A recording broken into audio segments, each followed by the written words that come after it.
Educar para la vida es amar el mundo, las otras especies y a la naturaleza.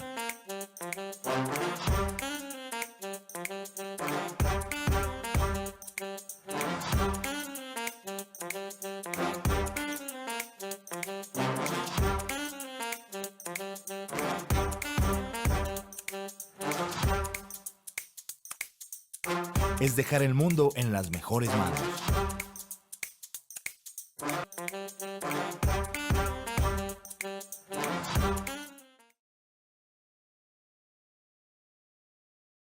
El día de hoy tengo el placer de presentar y de compartir espacio con un filósofo, teólogo y doctor, Alex Ibarra.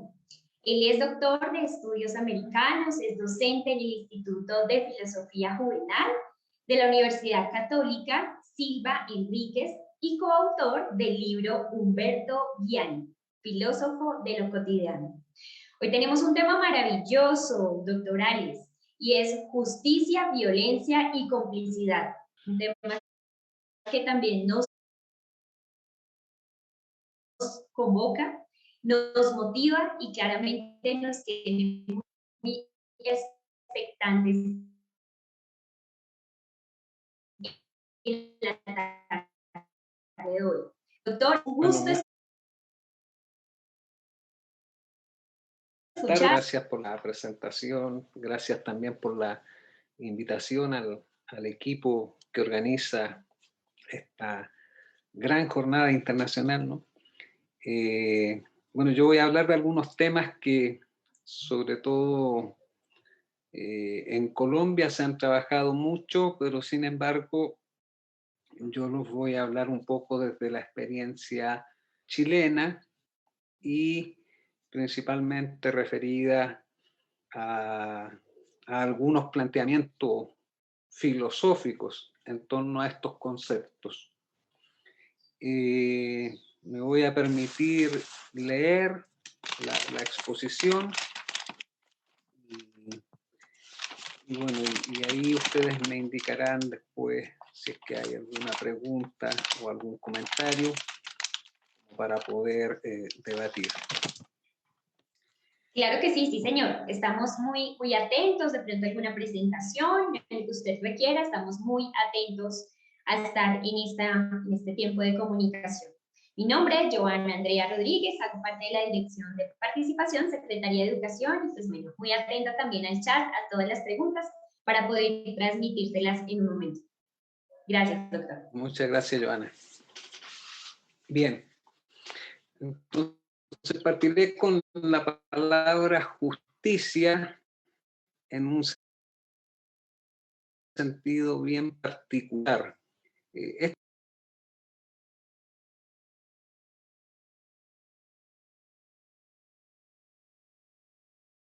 Doctor, tiene el micrófono en silencio. Ya. Muy bien. Ahora sí. Bien, la palabra justicia entonces tiene un reconocido valor humanista al interior de las élites intelectuales y también políticas. No hay duda de aquello, pero también hay una extendida historia de demandas sociales con pretensión de justicia. Es decir, en este último sentido, la palabra justicia puede ser considerada un anhelo. Este anhelo es mucho más fuerte para quien se encuentra en situación de víctima. Una justicia tendría como imperativo la loable tarea de reparar el daño en una suerte de acción compensatoria que evite la venganza constitutiva de violencia. La justicia que me interesa es esa, la que tiene que actuar a partir de hechos reparatorios para las víctimas, con lo cual no quiero señalar que la acción de la justicia sea empatar, sino que de lo que se trataría como cuestión fundamental es del restablecimiento de la dignidad de la condición humana. La justicia no es una sanción, sino más bien una reparación que permite el restablecimiento de un ser dañado. La justicia orientada hacia las personas en vez de hacia las cosas o a la propiedad de las cosas. El ejercicio del poder generalmente no considera esta visión de la justicia, la cual habitualmente va a ser puesta en el ámbito de las cosas o de la propiedad de estas, con lo cual se beneficia al privilegiado, es decir, aquel sujeto social que esconde una herencia vinculada a la apropiación, sea lícita o ilícita, de bienes. Aquí la discusión sobre lo lícito y lo ilícito es muy delicada y dependerá de los criterios que se acepten o no se acepten.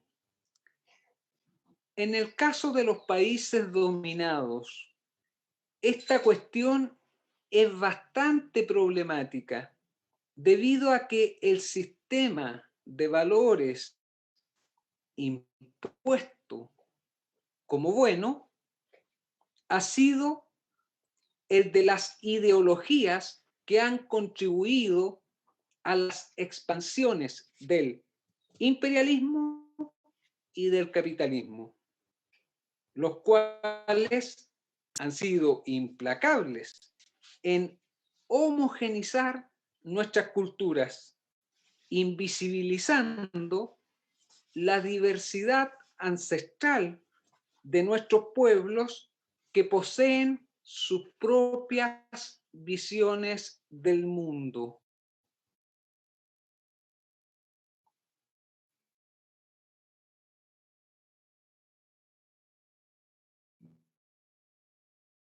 De lo humano, pero mucho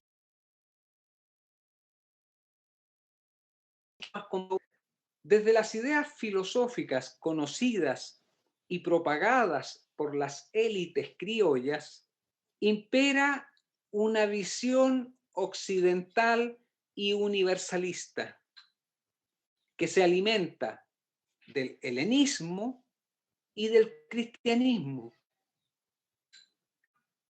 Peligrosas estas cuando se constituyen en ideologías. Según el crítico diagnóstico nietzscheano, ambas se han convertido en ideologías.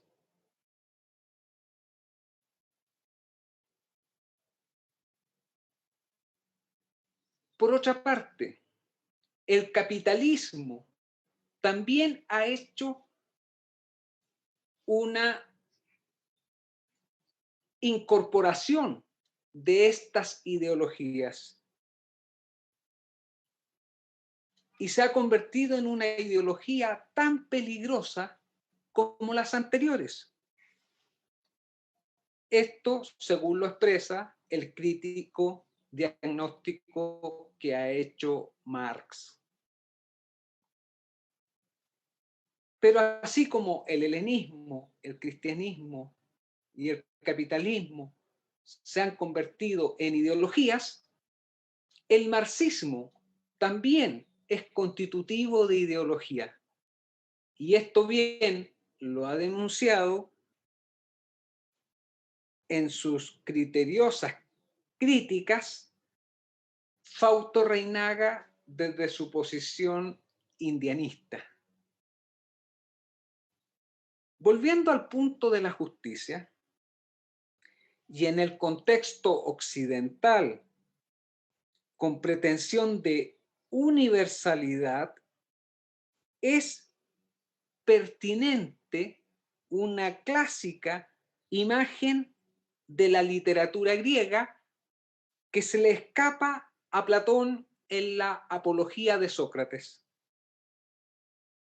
Según lo que ahí se nos muestra, es el caso de un condenado víctima de un juicio injusto, atrapado en un sistema judicial que opera condenando a inocentes y dejando libre a culpables. Es decir, en otras palabras, un sistema que favorece al victimario y no restablece la dignidad de la víctima.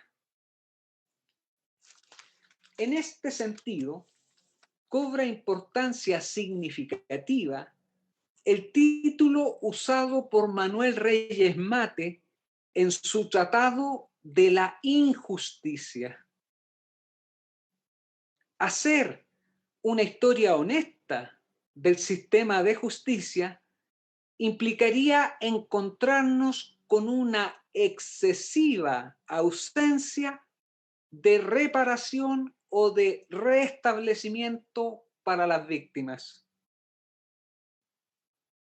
Esto es un apoyo para la falta de credibilidad y la desconfianza frente a los sistemas de justicia cuando no han sido más que una garantía para justificar y administrar a favor de un poder corrupto que protege a quienes tienen la propiedad de las cosas y no al ser humano, o más bien a la vida.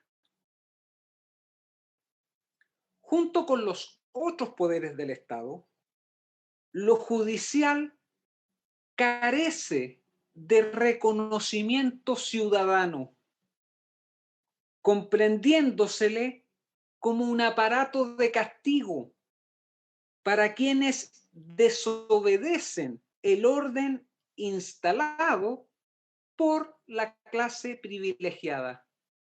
Esto bien lo ha expuesto en varios análisis, ¿no?, el filósofo francés Michel Foucault, principalmente en esa idea de vigilar y castigar, ¿no? En el sistema de justicia, el ciudadano tampoco encuentra una legítima representación.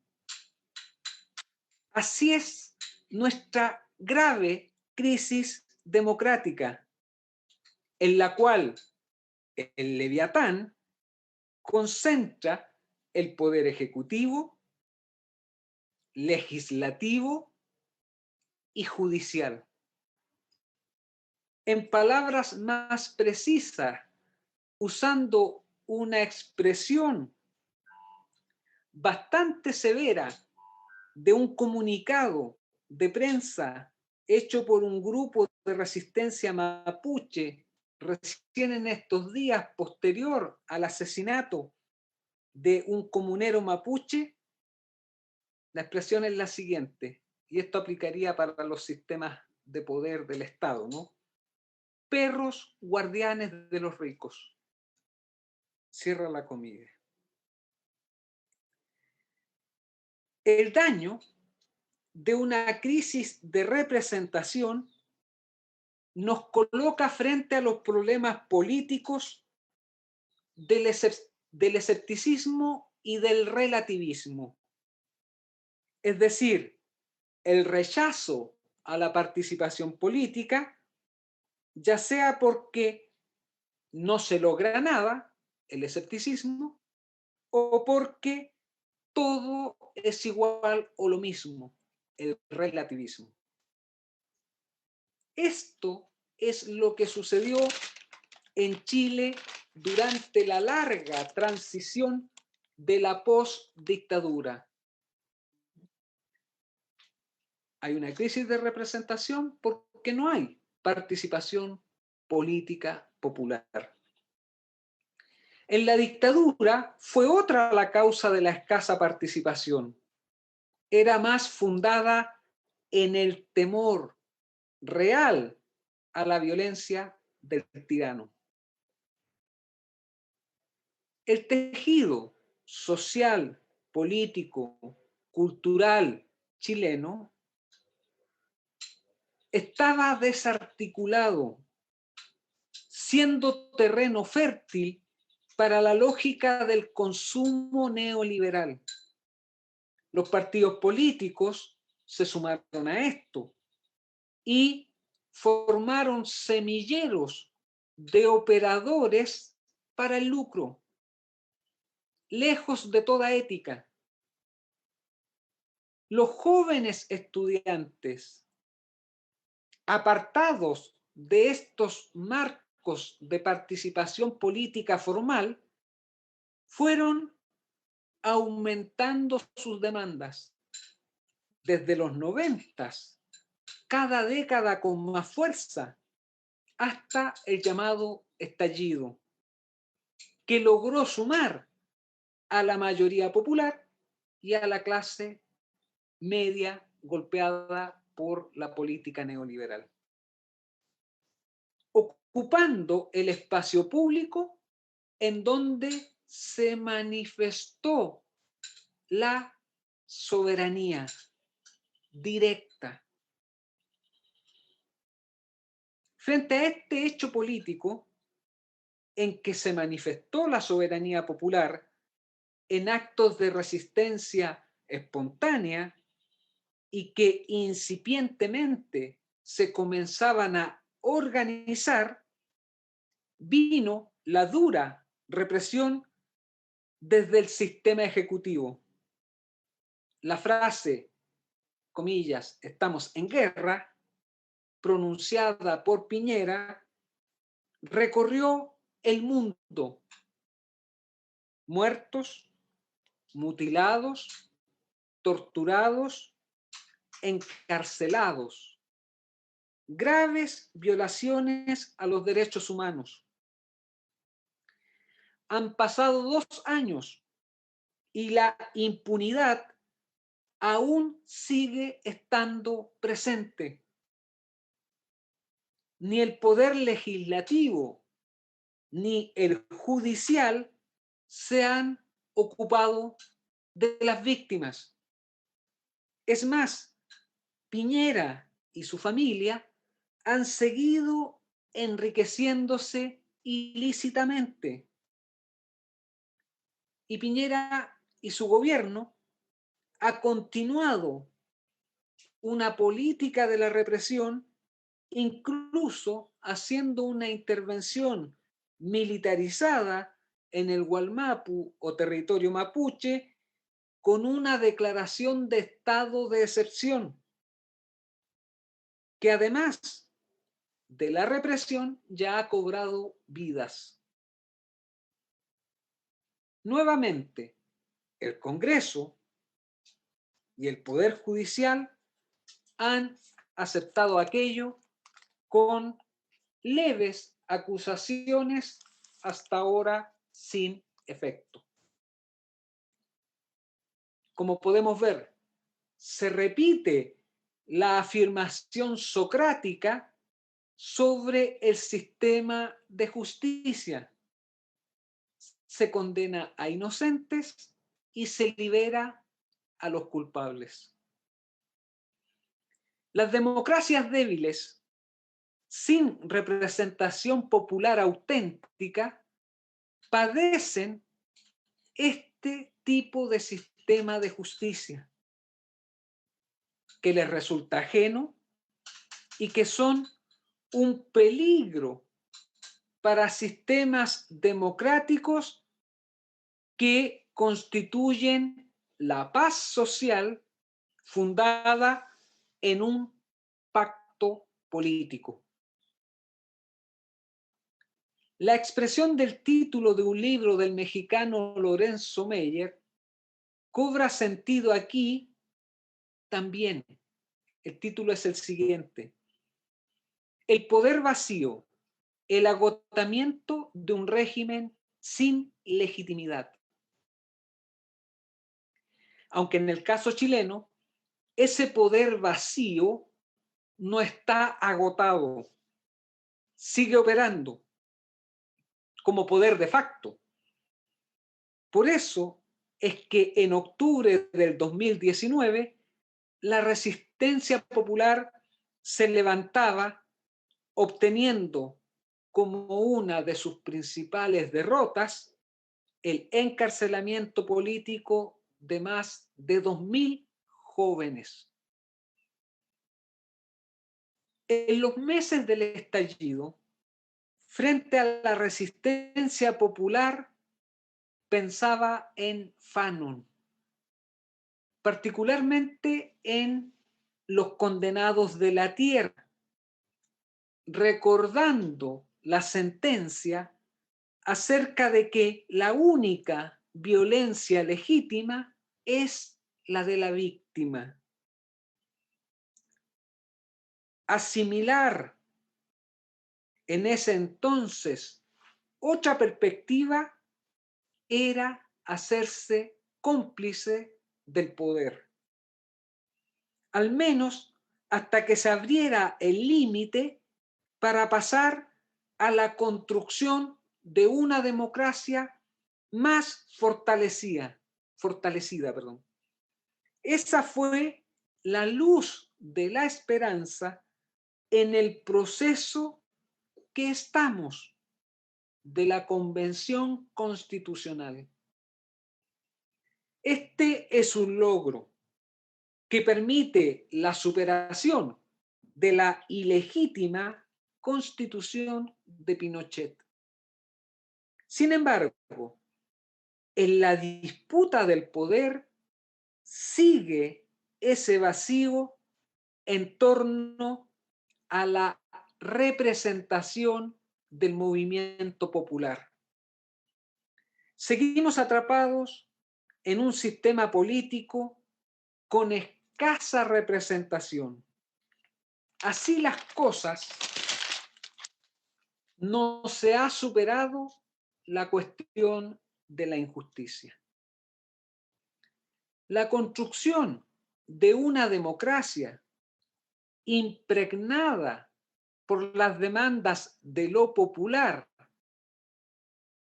apartada de los valores de las élites criollas, son la posibilidad de un nuevo orden político. Esto es parte de la aplicación de la justicia, en sentido que se asume una reparación histórica. La cultura de la paz solo es posible en un pacto social que esté a favor de la reparación y no del castigo para las víctimas. Hacerse cargo de este proyecto de reorientación política nos libera de la complicidad y nos sitúa más bien en una perspectiva de la solidaridad. Esta perspectiva solidaria ha sido visualizada por varios autores latinoamericanos. Por ejemplo, como el argentino mendocino Arturo Roig en su libro La moralidad de la protesta. Los textos de Franz Kinkelhammer o también los planteamientos críticos y solidarios que ha hecho el intelectual y filósofo Enrique Dussel. Hoy nos encontramos en ese grave problema de la crisis de la representación que facilita la instalación de democracias débiles. La reorientación política, sin duda, exige persistir en la democracia, pero en una democracia de otro tipo. Una democracia que no se instala en el ámbito de las élites criollas, sino que en las democracias de carácter popular. Gilberto Freire en los 60 decía que el problema de América Latina era que tenía dos clases que no se encontraban. Hay una clase privilegiada y minoritaria que instala un statu quo y hace desaparecer a la clase popular. Esto lo ha visualizado, por ejemplo, el filósofo chileno Luis Oyarzún en un libro que se llama Temas de la cultura chilena. Y a esa idea otros filósofos le han sacado rendimiento en el sentido de que sin el encuentro de estas clases no es posible la convivencia, no es posible la convivencia humana, ¿no? Y ahí menciono a otro par de filósofos chilenos que han trabajado este tema, Félix Schwarman en un libro clásico para América Latina que se llama El sentimiento del humano en América, y posteriormente, ya más en el tiempo de la transición política de Chile, ha continuado esa línea de desarrollo Humberto Giannini. En el caso del análisis que hace el ya mencionado Luis Oyarzún, todavía la dirección política corresponde a la élite criolla. En cambio, en la figura de otro filósofo de la década de los 60 chileno, Juan Ribano, el énfasis estaría puesto en una dirección histórica proveniente de la clase popular.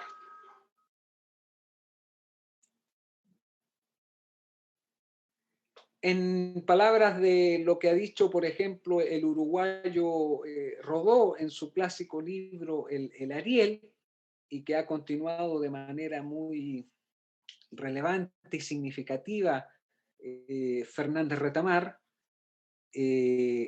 hoy no es el tiempo del arielismo, sino que hoy sería el tiempo del Calibán. Esa larga discusión entre Ariel y Calibán ha sido una discusión que se viene dando desde Rodó en América Latina. Al parecer, nuestras culturas latinoamericanas en lo político se han orientado siempre desde el ideal arielista, socavando un poco la figura popular del Calibán, ¿ya? Pero como dice el filósofo boliviano Luis Tapia, esto de la presencia de Calibán solo ha sido invisibilizada, pero la clase popular no ha dejado de existir, sino que solo habita en un subsuelo. Bueno, ese subsuelo parece que hoy estalla y es el momento en donde la clase popular asume su protagonismo. Eso es parte del clima político que hemos estado viviendo en los últimos años en América Latina. con eso termino la intervención, Joan. Aquí estamos, yo estoy así súper enamorada escuchándolo. Definitivamente, pues muchos cuestionamientos, doctor Alex.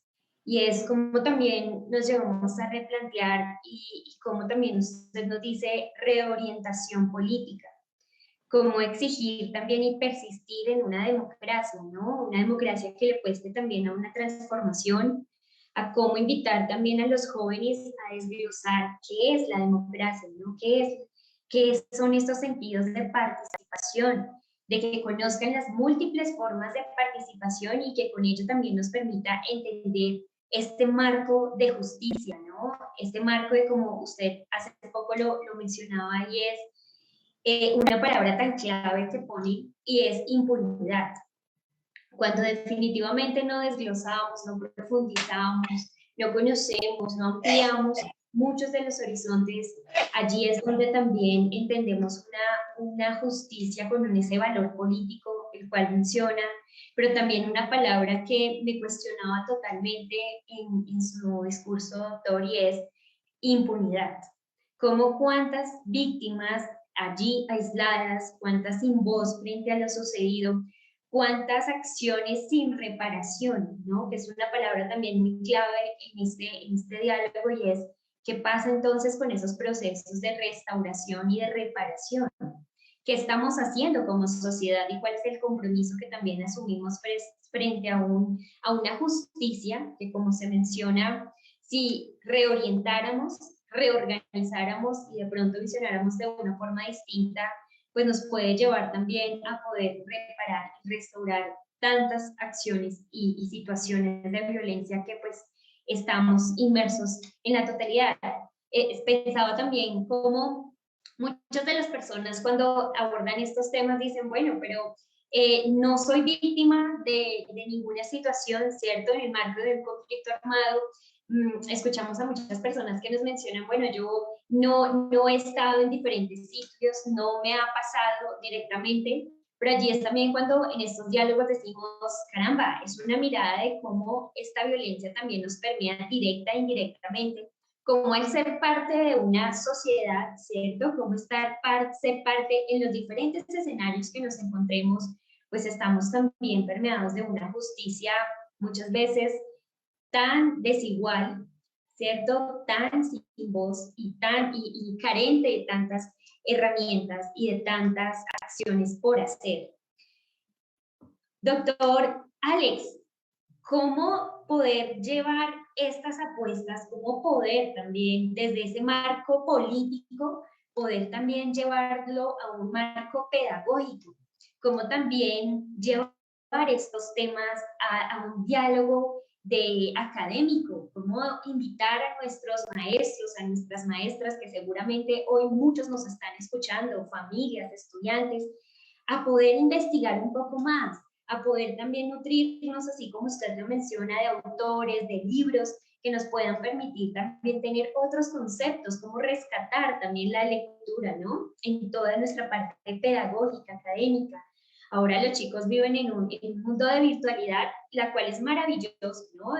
Pues uno entra a internet y encuentra un montón de información, pero también cómo rescatar y cómo poner estos procesos y cómo entender estas palabras que son tan claves y tan necesarias en el área y en el radar académico. Restauración, reconciliación, impunidad, cómo llevar a estos procesos de garantías de no repetición, pero poderlas empezar a trabajar desde el área académica que nos permita permear y, ¿por qué no?, ser un voz a voz a nivel mundial.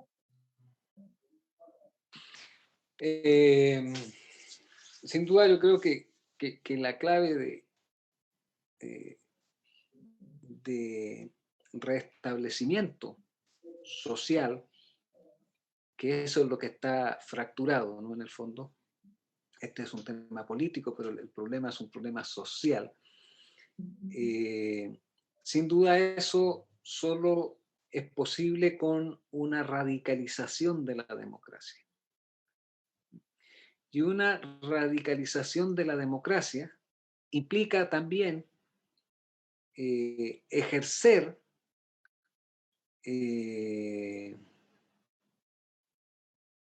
la participación ciudadana no solo en lo electoral, sino que en las instituciones del Estado.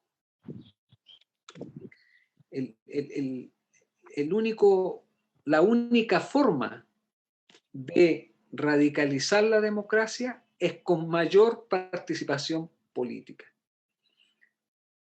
Al establecerse una toma de conciencia en la participación política, las instituciones del Estado deberían estar obligadas a asumir un mayor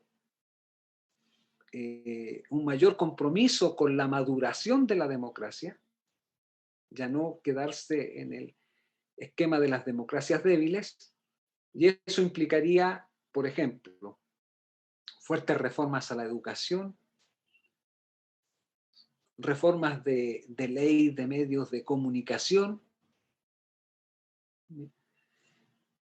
y afrontando tanto el sistema educativo como los medios de comunicación en este proceso de educación para la vida democrática, es decir, educación para la ciudadanía, es como otros actores sociales se verían involucrados necesariamente en ese proceso de maduración. No hay otra alternativa más que desde la participación. Sin la participación no hay democracia más consistente. Y es el grave problema que tenemos hoy día, el de la representación. Representación, transformación, desglosar también y cómo promover ejercicios de participación, ¿no? Cómo promover también en nuestros jóvenes. Hacía usted referencia hace un momento en cómo los jóvenes también son actores importantes. Y aquí algo clave que menciona es cómo invitamos a otros actores de la comunidad educativa desde los diferentes escenarios a involucrarse en cada uno de los procesos, ¿no? Cómo también podemos empezar a transformar y a conocer, ¿sí? Y lo pensaba también en el marco educativo, es con nuestros manuales de convivencia, ¿sí? Con los diferentes documentos también, a lo cual sería muy interesante cómo promover esas mesas de participación, ¿no? De diálogo, que nos permita también poder conocer esos intereses, esas necesidades, cuáles son las opiniones que también tenemos frente a muchos de los temas expuestos que nos permitan construir colectivamente. Creo que también aquí es clave en estos procesos de participación la construcción colectiva. Guillermo, tienes la cámara prendida. ¿Quieres de pronto hacer alguna intervención? Yo, es que he estado siguiendo, hola Alex, ¿cómo estás? He estado siguiendo con atención la conversación y como he estado metido en 20 conferencias y he escuchado a los distintos puntos de vista y las distintas coincidencias expresadas de forma distinta, ¿sí? Desde el concepto de radicalización de la democracia hasta algo que me parece que es clave y es la comprensión de la escuela como un espacio político. La no comprensión de la escuela como un espacio político es el cierre de la escuela a la propia realidad. Eso me parece que hay que radicalizar la escuela de una forma que sirva de soporte a esa democracia radical que con razón expone a Alex y que muchísimas veces ha fracasado precisamente por una separación de aquellos profesionales políticos de la ciudadanía desde pequeño. Eso me parece que es clave. Otra cosa es como romper unos conceptos que están ahí, que a uno lo ponen, le ponen los pelos de punta. Ese concepto de ciudadanía atado a una edad, a una mayoría de edad. Y esa mayoría de edad pareciera que estuviera condenando a aquel niño que podría con toda claridad entender a los 10 años si lo que está diciendo Alex, si desde el principio se empieza a construir, ¿sí? Un discurso comprensible para esa edad. No es el ejercicio aquel que hicieron hace unos años de democratizar la escuela y hacer una simulación de elecciones y distribución del poder, porque es una copia mala de la democracia mala que hemos venido sufriendo durante muchísimos años. Entonces diría que de cara a nuestro encuentro, Alex, la pregunta de que hemos venido haciendo y trabajando con todos los del grupo, amigos muchos tuyos también seguramente, es que educar para la vida es también básicamente reconocer la necesidad de politizar la educación. Y esa necesidad empieza a ser eficaz cuando la política empieza a reconocer que esa ruptura que hay. Ya antes la gente seguía a los políticos, ahora afortunadamente no, porque ya nos dimos cuenta que llevan esto al abismo, ¿sí? Entonces, creo que esa parte me parece interesante. Como sabes, nosotros vamos a construir un manifiesto de educar para la vida y este tema me parece que debe estar en el manifiesto, ¿sí? No sé si tú nos puedes hacer un pequeño párrafo para incorporar en el manifiesto el eje central del pensamiento, que además hiciste un recorrido por muchos filósofos latinoamericanos, cosa bien rara en los intelectuales nuestros que hacen primero el recorrido por todos los filósofos europeos desde Grecia, bueno, todos los alemanes y tal. Eso me pareció muy atractivo, ¿sí? Porque es como un deslinde, ¿no? Como decir, mire, no, está muy bien esto de Grecia y Alemania y todos los racionalismos y las carreras, pero acá también la gente está pensando. Y eso me parece que es clave. Uno se aterra también de que la escuela está, y la universidad, sobre todo por experiencia propia, de haber trabajado en una institución que orientaba eso, la bibliografía. O sea, uno se sorprende. O sea, ahí empieza como la decadencia, ¿sí me entiendes? Una bibliografía que uno no sabe qué es eso, ¿sí me entiendes? Que uno no tiene, digamos, en estos textos que se divulgan como la certeza de que han sido lo suficientemente debatidos en el marco de la cuestión. Entonces, hay muchas cuestiones, ¿no? Por ejemplo, no le paran bolas, pero el hecho de que una escuela no tenga una muy buena biblioteca es un problema. Y que cuando vayan a construir y comprar los libros no los discutan con suficiencia para qué los quieren, es otro problema. ¿Sí? Y son problemas que están ahí, Alex. Escuchándote, yo digo que este encuentro nos ha permitido, a mí personalmente me ha permitido formarme un poco más y como te diría yo, radicalizar mi crítica. ¿Sí? Sí. Desde las palabras de Rigoberta Menchú, en su tono, en su amabilidad, en su generosidad, en su maternidad, ¿sí? Hasta las palabras más críticas de algunos de la cuestión educativa. Entonces, eso quería comentar. Me parece que bienvenido tu aporte, ¿sí? Y no sé si de alguna manera podamos empezar a pensar que ese manifiesto lo podamos mover como un producto colectivo de todos, donde todos nos reconozcamos, ¿sí? En la construcción de ese educar para la vida, que ya tú sabes que ha habido muchos movimientos que mueren. Bueno, yo lo digo en las garras de los organismos multilaterales, ¿no? Empiezan a tratar de instrumentalizarlo y en la instrumentalización los manifiestos se normalizan, ¿sí? ¿sí? Cogen un camino que uno dice, pero si esto no fue lo que discutimos, ¿sí? que es lo de Río, todas estas cosas, ¿no? Lo mismo Porto Alegre, fíjate, que participé muchísimo en los dos, entonces se normaliza, se empiezan a volver como eslóganes, ¿sí? De orientación que lo cogen los políticos y lo aprovechan.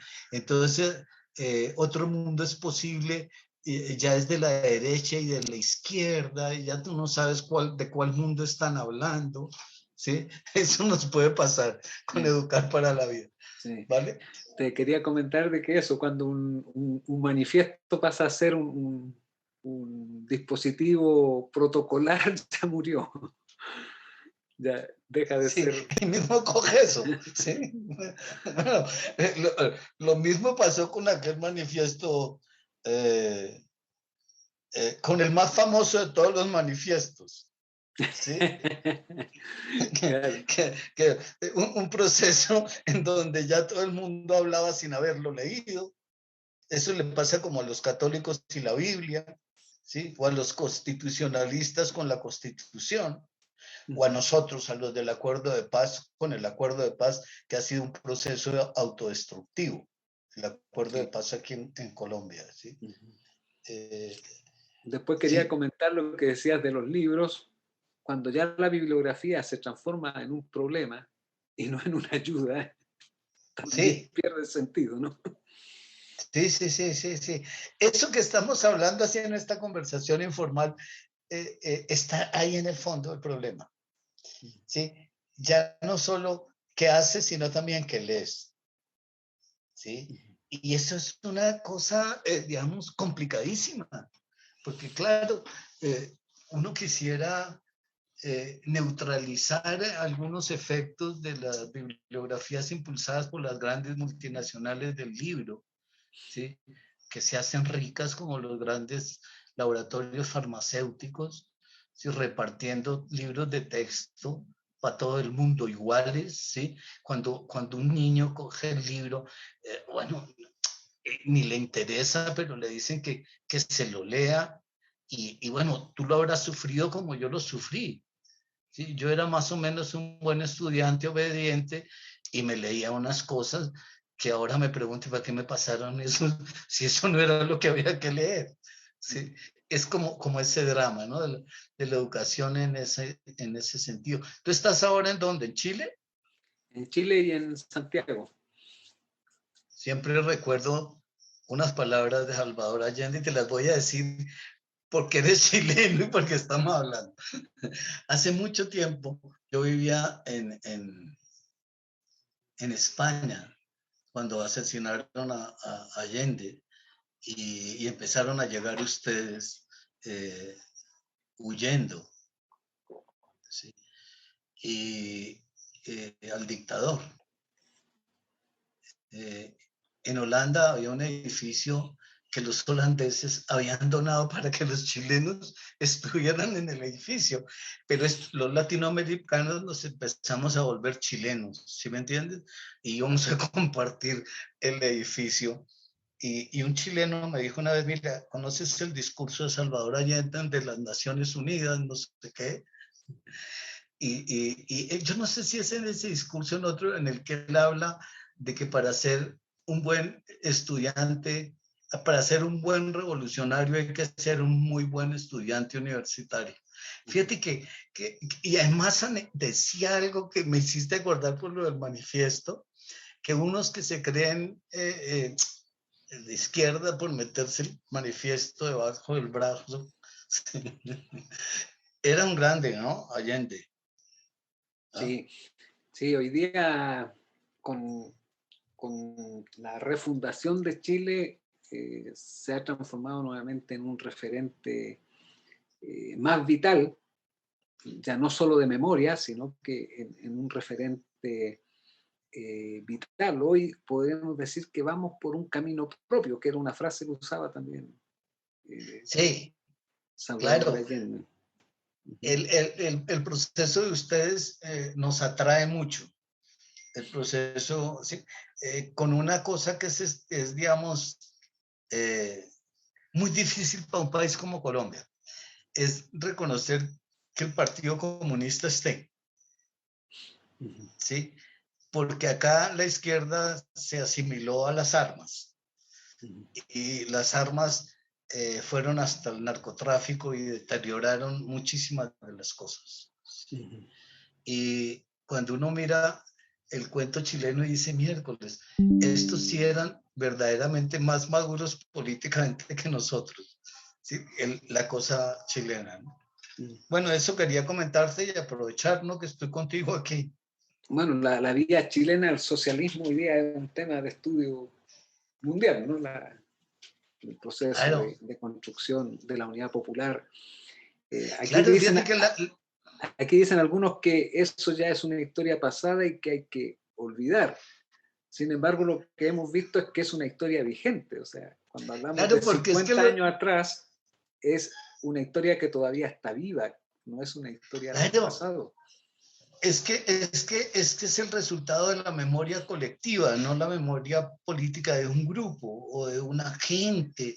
Es la memoria colectiva presente que sale a relucir, como en este caso de las marchas y todo esto, ¿no? Aquí nos está Ese pasando es el algo. subsuelo que irrumpió. Exacto. Me haces acordar de que cómo era el sueño de los manifestantes del mayo del 68, era debajo del pavimento está la playa. ¿Sí me entiendes? Era esa cosa que está. Tenemos que seguir conversando, acercándonos más, políticamente más, ¿sí? Para que la escuela de alguna manera tenga la posibilidad. Por ejemplo, Joana está aquí, es de la Secretaría de Educación. Joana puede invitarte un día, oye, Alex, ven y hablemos un rato con los profesores, y tú o cualquiera de nosotros, uno dice, bueno, listo, porque está en la tarea. Y ahora ¿Vale? y ahora se puede hacer con ligera simpleza. Claro, claro, claro. Y sin censura, porque no creo que se nos vayan a trepar aquí Sí, al encuentro a decirnos, de eso no vas a hablar. ¿Sí me sí. Yo lo entiendes? que quisiera añadir a propósito de este subsuelo es que hoy día vemos, sobre todo en el proceso boliviano, pero antes en Chiapas y hoy día en el Chile del Gualmapu, que irrumpe también lógicas distintas y que tienen que ver con estos pueblos que también se habían invisibilizados y en donde hay una escena política, pero que además de política trae consigo una demanda espiritual, de transformación espiritual. Sí, Entonces, eso me fíjate, parece más novedoso en este proceso. claro, fíjate que hoy tuvimos, te recomiendo un diálogo con un profesor afro, y a mí me asombró, profesor, ¿sí? Él vive en España, pero hizo un despliegue que me conmovió mi ignorancia, ¿sí? Porque lo hizo desde el corazón, un tipo con doctorados, premios, hay que verlo. Y me despertó, ¿sí?, algo que era increíble, y era ese ejercicio de borrar a los negros de la historia nuestra. Total. ¿Sí? Solo los dejamos cantar y bailar, ¿sí me entiendes? Pero políticamente los hemos borrado. Y hablábamos con él de cosas, de lo que ellos eran allá en África, ¿sí? Y a cómo llegaron acá, los trajeron y los han obligado a perder la memoria. Ya no eran de esos pueblos milenarios africanos de donde salimos todos, sino eran unos señores, ¿sí?, que tenían que traerlos a trabajar acá para explotarlos, ¿sí? Y ese proceso de descolonización se termina convirtiendo en una obligación moral de todo político que se supone de izquierda, o los que creemos en el pensamiento libertario como la forma de llegar a algún lado, ¿no? Así es. Yo creo que este profesor, les recomiendo la charla con él porque me maravilló. Y cuando hablando con él recuerdo que había 150 millones de negros en América y nuestros indígenas, y nosotros con toda tranquilidad les seguimos diciendo América Latina. Yo, oiga, una vez me dijo un indígena, mira, es que yo no soy latino. ¿Sí me entiendes? Guillermo, Yo no soy. ¿Y cómo le dices tú a un negro que viene de Camerún, de Guinea, que ha sido esclavizado por lo que llaman latinos, que él es latino? así es. Claro. Guillermo, estamos ya a 4 minutos de terminar este fascinante diálogo. Créanme que tengo esa emoción de escucharles. Pero no me quiero ir sin antes contarte, Alex, contarte, Guillermo, y contarte a todos los que están hoy escuchándonos, que desde la Secretaría de Educación estamos haciendo un ejercicio muy bonito. Estamos acompañando las instituciones educativas a nivel de todas las localidades, de todas las partes de Bogotá, en un proceso de orientación de justicia escolar restaurativa. Y es algo que tú mencionabas, Alex, hace un momento, y es más allá de la sanción, ¿qué pasa con esas personitas que están en una situación, que fueron víctimas de una situación? También, ¿qué pasa con sus familias? Pero, ¿qué pasa también con esta persona que causó la situación? Porque seguramente, pues, ellos también fueron víctimas, ¿no? En algún momento. Aquí también es cuál es ese compromiso que tenemos cada uno de las personas que estamos alrededor, de la comunidad educativa, de las personas que están a los alrededores de las instituciones, cuáles son esos compromisos también de restauración, porque no, pues, no llevamos solamente a estas dos personas a confrontar, sino que también todos los que estamos alrededor tenemos un compromiso ético, político y pedagógico, ¿no? Y aquí algo que tú mencionas, Guillermo, es también cómo visibilizamos esas apuestas de memoria histórica, cómo también visibilizamos las diferencias, toda la inclusión, todo lo que está pasando en nuestras escuelas, ¿no? Quienes hacen parte también de las familias que están con nosotros. Entonces estamos en un trabajo muy bonito. Tú tocaste hoy palabras fundamentales: reconciliación, restauración, tejido social y sobre todo garantías de no repetición. Estamos en ese trabajo. Métele a eso la palabra descolonización. Descolonización. Mira que métele la palabra ahí solo para que, digamos, vincules todo ese proceso a la descolonización. Porque muchos de los pelados de las escuelas públicas nuestras son emigrados del campo, sus papás, muchos tienen su vínculo con las comunidades indígenas y negras, ¿sí? Y entonces, aprendiendo con este señor esta mañana, decía que era que los habían obligado a olvidarse de todo. Y total, no a la fuerza, no es a la fuerza. Es una niña... Sí, dale. Sí, perdón, Guillermo. Una niña en una institución nos decía eso: nuestras trenzas todos son tan valiosas porque son los caminos recorridos. Hay una historia en los turbantes, en los colores. Entonces, ¿por qué no descolonizar las escuelas y permitir esa flexibilización? Permitir hablar de tantos idiomas, lenguajes, culturas, sabores, ritmos, en fin. Eso es un proceso interesante: descolonizar la escuela y poder también ampliar una mirada importante, sobre todo en el tema que hoy nos convoca, ¿no?